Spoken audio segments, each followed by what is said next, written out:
Welcome back to One Comic Book a Day, where we're covering Action Comics 128, The Adventures of Little Red, a story where Superman cheats at football. Though probably the most fun I've had with Superman cheating at a game.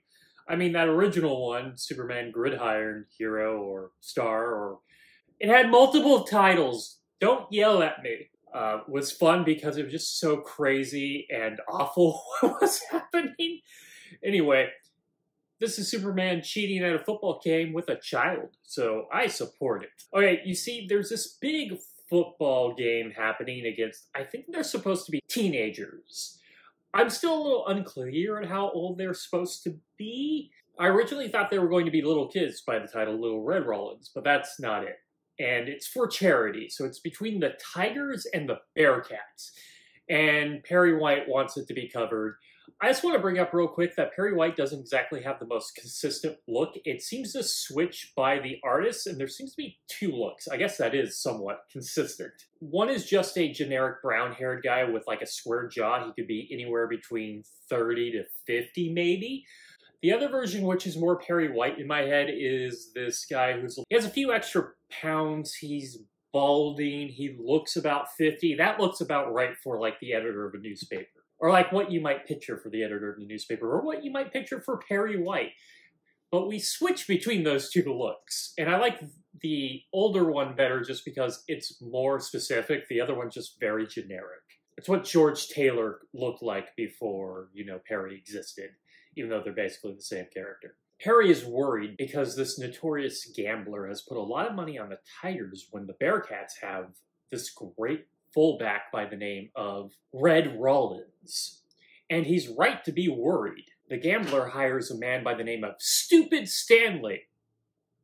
Have a bad feeling about hiring somebody who has the nickname Stupid to get rid of Red. But Stupid, being stupid, owns a restaurant where everybody gets sick. Then how is he in business? Who goes and eats at Stupid Stanley's? But instead, he invites the entire football team, and they all get sick, so now there's no football team to bet on.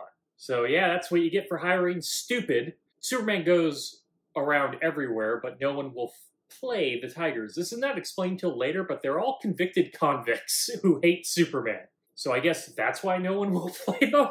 Maybe they're teens? I'm not sure what these football teams are. So as the football game is going to start, no one shows up, but Little Red, the younger brother of Red Rollins, who is a child, says that he's basically a Bearcat and he will play.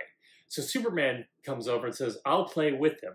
Now, the gambler wants a game to happen, and this is actually very interesting, but there are some stipulations on Superman. Good work. Remember, he's very powerful and can beat the entire football team by himself.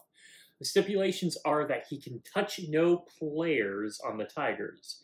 And two, he cannot touch the football. So he can't run in and score, nor can he tackle any of the other players.